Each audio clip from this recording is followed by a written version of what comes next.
साथियों, समस्त देशवासियों, भाइयों बहनों को सादर नमस्कार।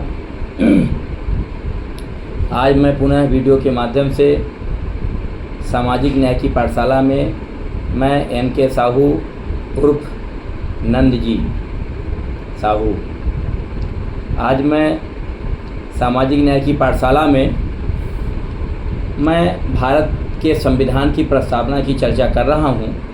कृपया आप गंभीरतापूर्वक चिंतन करेंगे कि हमारा भारत देश,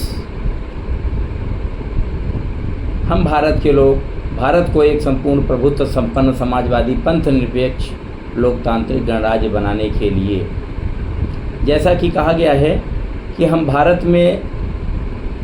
भारत के लोग, सभी लोग इस देश को, सभी भारत के लोग हम सब मिलकर इस देश के संविधान को बना रहे हैं और हम सभी भारतीय हैं। India is a Bharat, that is India.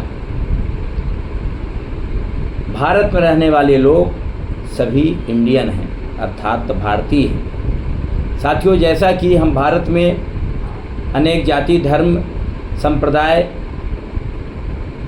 रीति रिवाज, अनेक संस्कृतियों के लोग निवास करते हैं, तो ऐसे में इसीलिए भारत को धर्मनिरपेक्ष राष्ट्र घोषित किया गया है।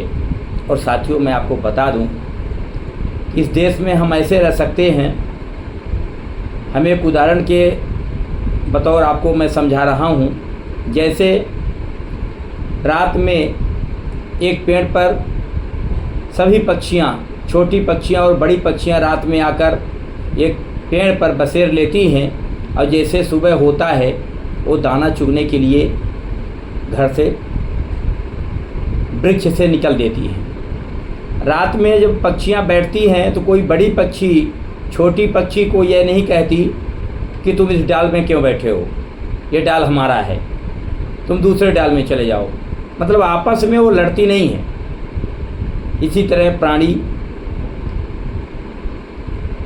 पशु आपस में विचरण करते हैं, खाते पीते हैं। कोई भी पशु पक्षी आपस में एक दूसरे से भेदभाव नहीं करते। साथियों, इसी तरह हमारे देश में, हमारा देश जाति, धर्म, संप्रदाय के आधार पर बटा हुआ है और आपस में एक दूसरे के साथ भेदभाव करता है।